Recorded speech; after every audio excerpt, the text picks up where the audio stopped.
बिस्मिल्लाहिर्रहमानिर्रहीम। अस्सलाम वालेकुम नाज़रीन, आप यूट्यूब चैनल देख रहे हैं। मैं इमरान खान हूँ। वही हुआ जिसके बारे में हम पिछले वीलॉग में बात कर रहे थे। कादी फ़ायद ईसा साहब ने बेंच ख़त्म करके एक नया बेंच बना दिया है। जस्टिस मुनीब अख्तर साहब को निकाल दिया है और उसमें जस्टिस नईम अख्तर अफ़गान साहब को शामिल किया गया है। अच्छा, ये भी एक अजीबोगरीब चीज़ हो रही है पाकिस्तान में, और पाकिस्तान की अदलिया की तारीख़ में अदलिया में इतनी सियासत कभी नहीं थी जितनी अब हम देख रहे हैं। और जिस तरह के सियासतदानों के और अदलिया के होने वाले अंदर इक़दामात के अंदर मुमासलत है, यानी एक तरफ हुकूमत एक चीज़ की ख्वाहिश कर रही होती है, दूसरी जानिब अदलिया वही काम कर रही होती है, और टाइमिंग भी दोनों की बड़ी मैच करती है, बयानात भी दोनों के बड़े मैच करते हैं, डेटा भी दोनों का बड़ा मैच करता है। ऐसा लगता है कि दोनों को एक ही जगह से सोच आ रही है, दोनों को एक ही जगह से जो है वो ख्यालात जो है उनके ऊपर नाजिल हो रहे हैं, एक ही तरह का लगता है। अब जस्टिस नईम अख्तर अफ़गान क्यों, इसके बारे में जो एक्सपर्ट्स हैं वो ये कह रहे हैं कि कादी साहब किसी किस्म का कोई रिस्क लेना नहीं चाहते। एक बात ये भी रिपोर्ट हुई है, और यहाँ मेरे पास मौजूद है ये खबर, कि ये दावा भी सामने आया कि जस्टिस मंसूर अली शाह साहब को शामिल करने का फैसला किया गया, लेकिन वो भी इसके अंदर शामिल नहीं हुए। तो उसके बाद जो है वो बिलाखिर जस्टिस नईम अख्तर अफ़गान साहब को शामिल किया गया।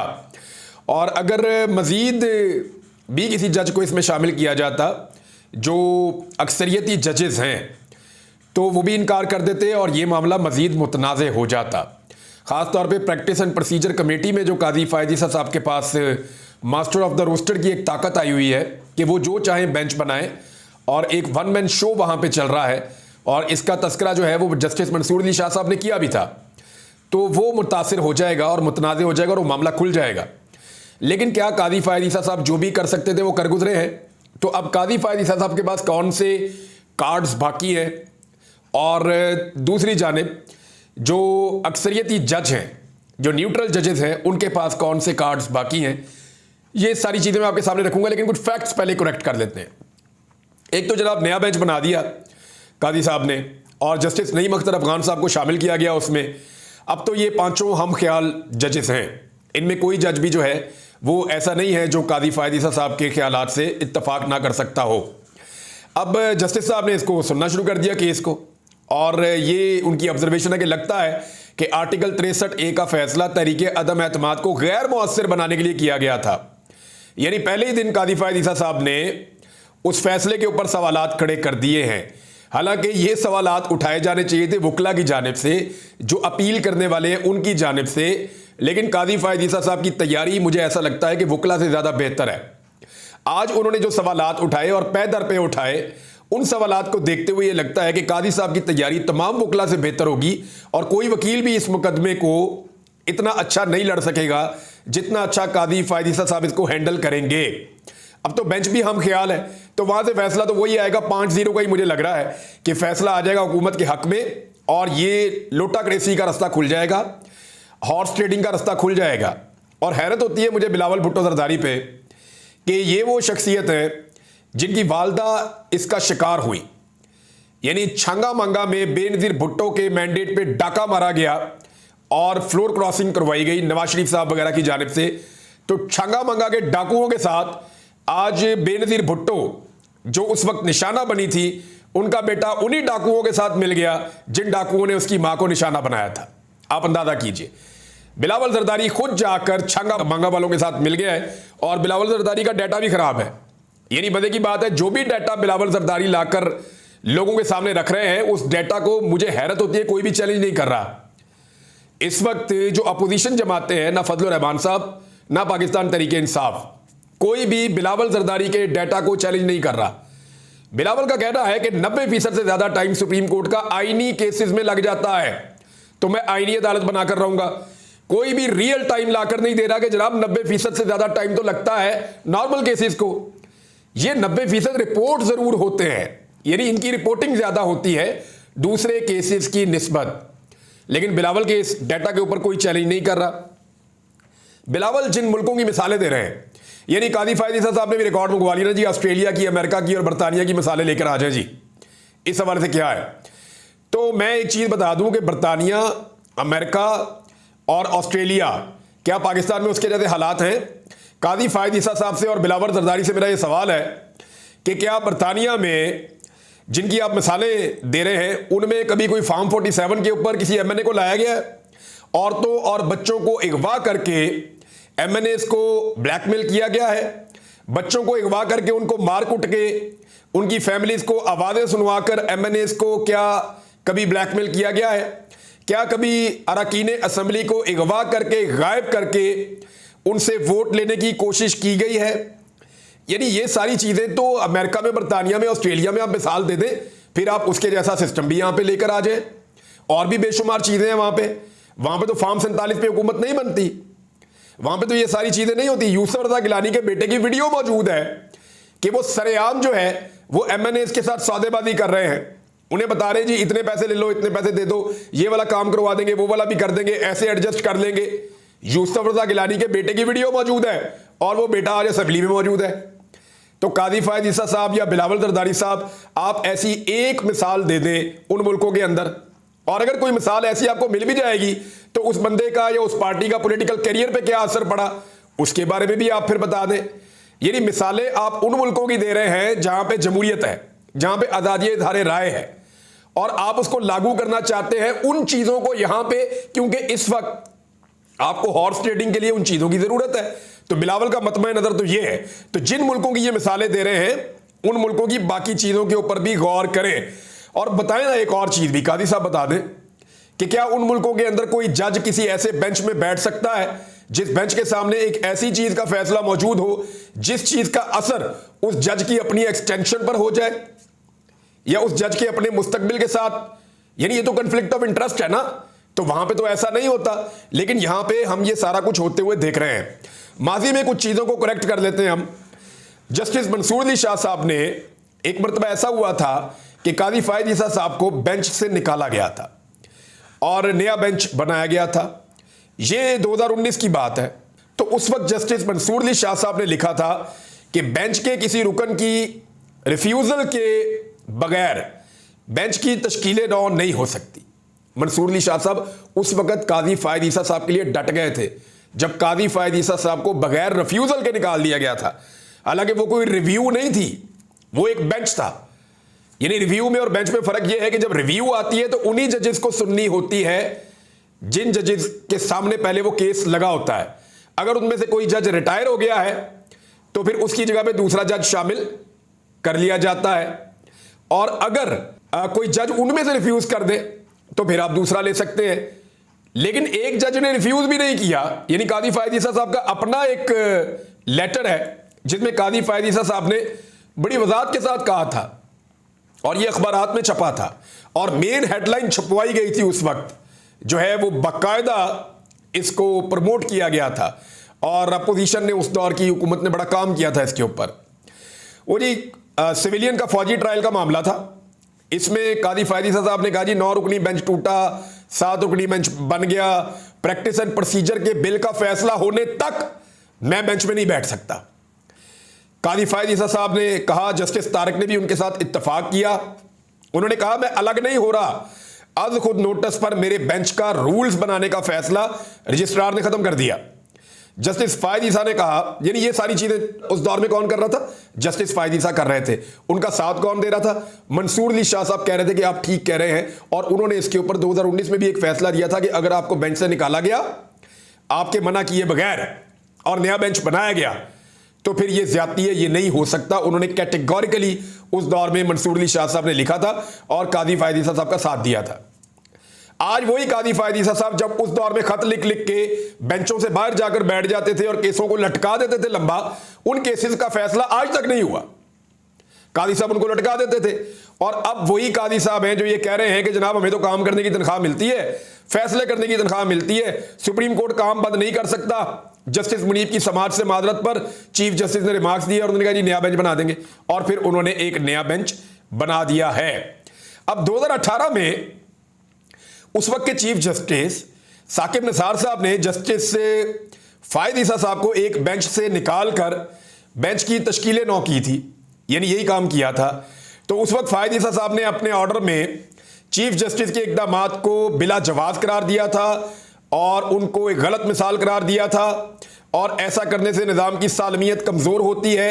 ये सारी बातें कादी फायद ईसा साहब ने की थी और उन्होंने कहा था इसके सीरियस रिप्रकशंस होंगे। और भी बहुत कुछ इन्होंने लिखा था, बड़ा डिटेल में है, लेकिन कादी साहब इन्हीं चीज़ों को कल के दौर में गलत कहते थे। अच्छा, कादी साहब का एक और फैसला, ये बड़ा इंटरेस्टिंग फैसला है। कादी साहब ने लिखा, therefore review petitions are placed before a bench of numerically the same strength of which the author जज is always a member unless he is retired. उन्होंने कहा जी, जो ये कादी साहब ने फैसला लिखा हुआ है, उन्होंने कहा जी जो बेंच फैसला करेगा, अगर रिव्यू आएगी तो वही बेंच फैसला सुनेगा, और खास तौर पे जो आतर जज होगा जिसने उसको लिखा होगा, जैसा कि मुनीब अख्तर साहब ने ये वाला फैसला लिखा था 63A का, तो कादी फायद ईसा साहब माजी में खुद कह चुके हैं कि फैसला लिखने वाला जज जब तक रिटायर्ड नहीं हो जाता तब तक वो हर हाल में उस बेंच का हिस्सा होगा। ये कादी फायद ईसा साहब ने खुद लिखा है और मैंने आपको वहां से उनके अपने फैसले में से पढ़ के सुना दिया है। तो जनाब, अब कादी फायद ईसा साहब जो कर रहे हैं वो सबके सामने है। ये आर्टिकल 188 का हवाला दिया था कादी फायद ईसा साहब ने अपने फैसले में, बड़ा डिटेल के साथ ये सारा कुछ लिखा था। अब जैसा कि एक्सपर्ट्स को लगता था कि नईम अख्तर अफगान साहब एक अच्छी ऑप्शन हो सकते हैं कादी फायद ईसा साहब के लिए, हम कल इस पर बात भी कर रहे थे, तो एग्जैक्टली वही हुआ। अब पूरा का पूरा जो बेंच है वो कादी साहब का। इसमें एक और प्रॉब्लम भी है, वो ये है कि 1 महीने के अंदर अंदर आपने रिव्यू पिटीशन दायर करनी होती है। अगर आपका एक केस आ गया सुप्रीम कोर्ट ऑफ पाकिस्तान में, तो आपको 30 दिन के अंदर अंदर रिव्यू पिटीशन दायर करनी है, उससे आगे आप नहीं जा सकते। इसका जो फैसला है, ये जो 63A वाला केस है, इसका फैसला आया था 17 मई 2022 को। तो इसकी जो रिव्यू है वो आप कर सकते थे 17 जून 2022 तक, इससे आगे तो आप नहीं जा सकते, 1 महीने का आपके पास टाइम था। तो इसकी जो रिव्यू दायर की गई थी, सुप्रीम कोर्ट बार की एक पिटीशन आई थी, वो 6 दिन की ताखीर से 23 जून 2022 को आई थी। तो ये जो 6 दिन की ताखीर है, इसके ऊपर कादी साहब ने नोटिस नहीं लिया, और अगर 6 दिन की ताखीर से आया तो सुप्रीम कोर्ट ऑफ पाकिस्तान के रूल्स के मुताबिक इसको एंटरटेन ही नहीं किया जा सकता। लेकिन फिर भी क्योंकि हुकूमत की ज़रूरत है, वक्त की ज़रूरत है, और इस वक्त सारे एक पेज के ऊपर है, तो ऐसा लगता है कि ये कोशिश की जा रही है। अब इसको रोका कैसे जाएगा? देखें, जस्टिस मंसूर अली शाह साहब के पास ये इख्तियार मौजूद है और वो फुल कोर्ट को बुला सकते हैं। ये जितने भी लॉ एक्सपर्ट्स हैं वो ये कह रहे हैं, रिपोर्टर्स हैं वो ये कह रहे हैं, और सुप्रीम कोर्ट ऑफ पाकिस्तान से कोई बहुत बड़ा सरप्राइज आ सकता है। एक बात सब मान रहे हैं कि अगर आज सुप्रीम कोर्ट ऑफ पाकिस्तान के जजेस की अक्सरियत जो न्यूट्रल और बेहतर जजेस के ऊपर है, इंसाफ पसंद जजेस हैं, अगर आज वो जजेस खड़े ना हुए तो कल वो हमेशा बैठे ही रहेंगे। अगर आज जजेस अपने हक के लिए, इंसाफ के लिए, कानून के लिए और आइन के लिए खड़े ना हुए, इस नाइंसाफी के खिलाफ उन्होंने आवाज़ ना उठाई, तो इन जजेस की आवाज़ हमेशा के लिए दब जाएगी, इनके इख्तियारात बिल्कुल ख़त्म हो जाएंगे, और ये अदलिया हमेशा के लिए सियासतदानों के हाथों में और एस्टेब्लिशमेंट के हाथों में यरगमाल बन जाएगी। अब जजेस ने फैसला करना है कि वो अगले 24 घंटों में क्या करते हैं। कुछ लोग ये कह रहे हैं कि सुप्रीम कोर्ट ऑफ पाकिस्तान से एक सरप्राइज आने वाला है, और वो जो सरप्राइज है वो इस नौयत का हो सकता है कि जस्टिस मंसूर अली शाह साहब और बाकी जजेस लेटर लिख दें, और उस लेटर में मजबूर किया जाए कि फौरी तौर पे फुल कोर्ट की मीटिंग बुलाई जाए, या हो सकता है कि खुद से फुल कोर्ट की एक मीटिंग कॉल कर ली जाए और तमाम जजेस उसके अंदर बैठ जाएं और बैठकर फैसला दें कि ये जो ऑर्डिनेंस है ये गलत है, इसके नतीजे में बनने वाली प्रैक्टिस एंड प्रोसीजर कमेटी भी गलत है, और उसके नतीजे में बनने वाला बेंच भी गलत है, तो बेंचों की जो तश्कील है उसको ठीक किया जाए। बहरहाल ये चीज़ इसको यहाँ पे रोकते हैं। इमरान खान साहब ने, क्योंकि उनके पास भी टाइम कम है, पाकिस्तान तहरीक इंसाफ ने या अपोजिशन ने अगर सियासत करनी है ना और इस मुल्क में अपनी सियासत को जिंदा रखना है, तो उनके लिए अगले 2 हफ्ते बहुत इंपॉर्टेंट है। अगर इन 2 हफ्तों में उन्होंने कुछ नहीं करना तो उसके बाद वो 2 साल की छुट्टी पे चले जाएं, रिलैक्स इंजॉय करें, फिर कोई ज़रूरत नहीं है अवामी तहरीक चलाने की, फिर इलेक्शन में आइएगा आराम से जब भी होगा। ये एग्जैक्टली वो टाइम है जिसके अंदर फैसला होना है, और इसी फैसले का असर पाकिस्तान के ऊपर भी पड़ेगा और इनफरादी तौर पे इमरान खान साहब की अपनी ज़िंदगी के ऊपर भी पड़ेगा, और ये असरात बड़े गहरे होंगे पाकिस्तान तहरीक इंसाफ के लिए, या फजल रहमान साहब के लिए, या बाकी अपोजिशन पार्टियों के लिए, जमात इस्लामी के लिए ये आखिरी मौका है, और जितनी भी जमातें हैं अपोजिशन की, उन सब के लिए ये एक मौका है कि इन 15 दिनों में उन्हें अपने पॉलिटिकल फैसले सोच समझ कर करने हैं। तो पाकिस्तान तहरीक इंसाफ के लोगों ने, जो सीनियर लोग हैं, उन्होंने इमरान खान साहब से गुजारिश करनी थी कि जी आप एहतजाज को मौखर करें। जेल में इमरान खान साहब से मुलाकातें भी हुई, अली अमीन गड्ढापुर साहब भी मिले, लेकिन इमरान खान साहब ने किसी किस्म का जो है वो कंप्रोमाइज़ नहीं किया, बल्कि 4 तारीख को इस्लामाबाद का जो उन्होंने ऐलान किया डी चौक का, उन्होंने उसे बरकरार रखा, और उन्होंने कहा जी कि बड़े पैमाने पर एहतजाज होगा और सारे लोग जो है वो इस्लामाबाद पहुंचे और इस्लामाबाद के एहतजाज में शिरकत करें। और दूसरी जानिब जो है वो जो एक और एक्टिविटी हो रही है, एक बड़ी एक्टिविटी है जो कल हो रही है 3 बड़े शहरों में, उसमें मुल्तान को कैंसिल किया गया है। वजह यह है कि वहां पे इंग्लैंड की टीम क्रिकेट खेलने के लिए आ रही है, तो पाकिस्तान के अच्छे मफाद में इमरान खान साहब ने और उनकी पार्टी ने कहा जी वहां पे हम नहीं कर रहे, हम बहावलपुर करेंगे। तो एक बहावलपुर हो गया, दूसरा फैसलाबाद हो गया और तीसरा मियांवाली हो गया। इन तीनों जगहों पे भी हुकूमत रुकावटें खड़ी कर रही है और उसके अगले दिन जो है वो इस्लामाबाद का काम शुरू हो जाएगा, तो वहां पे भी रुकावटें खड़ी कर रही है। हुकूमत के लिए बहुत हेक्टिक है, बहुत प्रॉब्लमेटिक है। नंबर्स के ऊपर हम अपने अगले वीलॉग में बात करेंगे। कुछ लोग पाकिस्तान तहरीक इंसाफ को धोखा दे रहे हैं तो कुछ लोग हुकूमत को भी धोखा दे रहे हैं। हुकूमत के भी 2 वोट कम हुए हैं, मैंने आपको बताया है। हुकूमत के 1-2 वोट और भी कम हो सकते हैं क्योंकि कुछ लोग मेरी इतला के मुताबिक अब राब्ते में आ रहे हैं और वो ये कह रहे हैं कि जी अगर हमें पाकिस्तान तहरीक इंसाफ एडजस्ट करे तो हम इस गंदी सियासत का हिस्सा नहीं बनना चाहते। अब तहरीक इंसाफ ने इसकी इजाज़त इमरान खान साहब से मांगनी है, तो देखते हैं वहां से क्या फैसला होता है। बहरहाल तहरीक इंसाफ ने अपनी एहतजाजी हिकमत अमली जो है उसको आगे बढ़ाने का फैसला किया है, उस पर हम अगले वीलॉग में बात करेंगे। लेकिन एक प्रोपेगेंडा किया जा रहा है जी कि शहबाज शरीफ साहब को अक़वाम मुत्तहिदा में आज तक सबसे ज्यादा सुना गया और नाच नाच के घुंघरू तोड़ दिए लोगों ने कि ये हो गया वो हो गया, शहबाज शरीफ साहब को इतना सुन लिया, तबाही हो गई, रिकॉर्ड हो गया। तो रिकॉर्ड की दुरुस्ती के लिए ये वेबसाइट खुली हुई है, मैं आपको पढ़ के बता देता हूं कि किसको कितना सुना गया। आज तक जो लीडर्स ने तकारीर की हैं उनमें सबसे ज्यादा इमरान खान साहब को 7.2 पूरी दुनिया में सबसे ज्यादा 7.2 मिलियन मरतबा सुना गया, 72 लाख मरतबा। इनके बाद सोमालिया के सदर हैं, उन्हें 63 लाख मरतबा सुना गया। उनके बाद चे गवेरा की एक तकरीर है बहुत पुरानी, वो 15 साल पहले अपलोड की गई थी, उन्हें 39 लाख मरतबा सुना गया। जयशंकर भारत के हैं, उन्हें एक मरतबा सुना गया जी 35 लाख मरतबा। और माली के एक सदर हैं, उन्हें 19 लाख मरतबा सुना गया 2 साल पहले। इसराइल के जो सरबराह हैं उसको जो है वो 12 लाख दफा सुना गया। रजब तैयब उर्दगान को 9.5 लाख मरतबा सुना गया। हसीना वाजिद, हालत देखी ना आपने उनके साथ क्या हुआ बांग्लादेश में, उनको भी 6,74,000 मरतबा सुना गया। और मोदी, नरेंद्र मोदी, उनको भी जनाब 6,74,000 मरतबा सुना गया। और फिलिपीन के जो सरबराह हैं उन्हें 6,57,000 मरतबा सुना गया। शाह महमूद कुरैशी पाकिस्तान के वज़ीर ख़ारजा, उन्होंने जब तकरीर की थी तो उन्हें 4,98,000 मरतबा सुना गया, लगभग 5 लाख। शहबाज शरीफ ने 2 साल पहले जो तकरीर की थी उसमें उन्हें 4,77,000 मरतबा सुना गया। और इसके बाद फिलिपीन के एक फॉरेन सेक्रेटरी हैं, उनको 1,40,000 मरतबा। और शहबाज शरीफ बहुत नीचे आते हैं, अभी जब उनको सुना गया तो तकरीबन 2.25 लाख मरतबा सुना गया, या इससे कुछ ऊपर अब जा रही है तादाद मामला। और ये सुना जाता है पहले 10-12 दिन के अंदर, उसके बाद लोग नहीं इसको सुनते, इर्रेलेवेंट हो जाता है। लेकिन इमरान खान की तकरीर निकाल के लोग आज भी सुनते हैं, आज भी उसकी तादाद में इजाफा होता चला जा रहा है। और पूरी दुनिया में कोई लीडर उसका मुकाबला नहीं कर सकता, तो आप यहां पे इनके साथ आप मुकाबला करवा रहे हैं। ये जो है वो आप अजीबोगरीब किस्म के लीडर हैं, ये तो अंधों में काने राजे हैं, इनको तो दिखाई नहीं देता। जिन्हें आप इमरान खान के साथ मुकाबला करा रहे हैं वो आलमी सतह का लीडर है जिसकी आलमी सतह पे शोहरत भी है। इस बात को आप माने या ना माने, अक्टूबर की 24-25 तारीख को इलेक्शन है ऑक्सफोर्ड का, अगर वो लड़ गया तो वहां पे भी आपको समझ आ जाएगा कि वो कितना मकबूल है। अब तक के लिए इतना ही, अपना ख्याल रखिएगा, अपने इस चैनल का भी। अल्लाह हाफिज।